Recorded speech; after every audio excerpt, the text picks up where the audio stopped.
Christmas Trolls by Jan Brett. Read to you today by Gammy.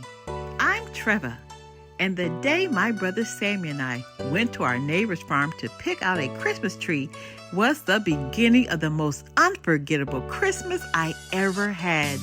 As we went home through the forest with a perfect tree packed on our sleigh, Tuffy started sniffing and barking. I couldn't see anything, but I felt sure that someone was watching us. When we arrived home, we forgot all about the forest. Mom and Dad had brought our boxes of ornaments to decorate the tree. Sam and I put evergreen wreaths, mistletoe, and holly all around the house. We had already wrapped our presents and hidden them away for Christmas morning. Then some of our Christmas decorations started to disappear. I didn't notice at first until Dad asked if we had moved the trinket box that he had hidden away from Mom. I shivered because Mom had just asked me the same thing about the mittens that she had knitted for Dad. Sam and I looked at all the usual hiding places, but we couldn't find them. Tuffy was acting strange too. He sniffed and barked and ran around in circles as if he were looking for something. Then a few days before Christmas, the treetop angel was gone. What would be next? I started carrying my favorite red horse everywhere I went. Early the next morning when I went to feed Arnie, I saw something flying across the snow. It was our Christmas pudding. I harnessed Arnie, bells and all, and raced after it into the forest. As I got closer, I could see that our pudding was being carried along, pincushioned to the top of a hedgehog. I didn't know what to do, so I yelled, "Stop! Come back!" But it didn't stop until it reached the bottom of 4 fir trees. The hedgehog put the pudding down and scampered off. Just then, the trees started rocking back and forth. Suddenly, a funny-looking ladder dropped down from above, and 2 trolls scurried down, pouncing on the pudding before I could even move. They pulled it back and forth as they went up the ladder, squabbling all the way to the top. I climbed right up after them and looked inside. There on the floor of their troll house were all of our Christmas things in a heap.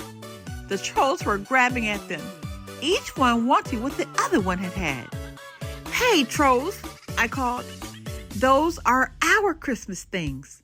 The trolls dove into the pile, clutching our gifts. "Mine," they clamored. "Mine, mine." I looked at them and had to smile. Their shirt tails were hanging out. Their pants were torn and patched. Their cheeks were bright red, and their hair was standing straight up from all the pulling and tugging at each other. "Christmas," they wailed. "We want Christmas." "You want Christmas?" I asked, puzzled. "Yes," they shouted. "Give us Christmas." "Well, you can't just take Christmas," I said. The trolls looked surprised. They squeaked, they gulped, they shuffled their feet.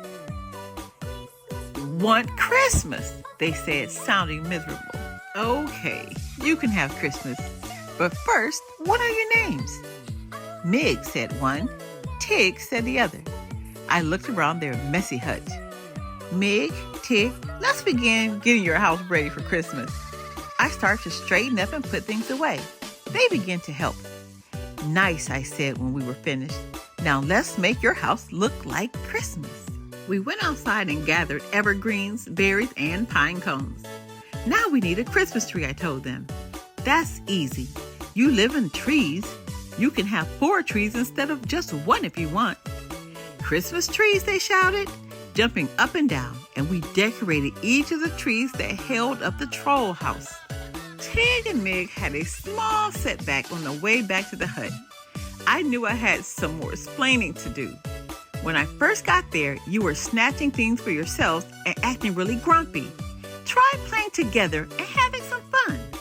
"Fun?" they asked. I showed them how to jump rope. I told them how much I liked their tail knots and their earrings. They smiled shyly and started tucking in their shirt tails. "Nice hair, pretty belt," they said, grinning at me. And they taught me a little troll dance. They were catching on. Now, if you really want Christmas, you must be generous with each other. If you do that, you will have Christmas right here in your troll house. The trolls cocked their heads and squinted. They were trying hard to understand. now, they pleaded. I felt my red horse in my pocket. I knew I had to show them, so I took it out and gave it to them. This is for you. The trolls squealed and jumped up and down with glee. They took turns passing my horse back and forth, happily playing with it together. It was time for me to go home. I slipped out quietly and climbed down to Arnie. To my surprise, their hedgehog had packed all of our presents on the sleigh for me to take home while we were having Christmas in the troll house.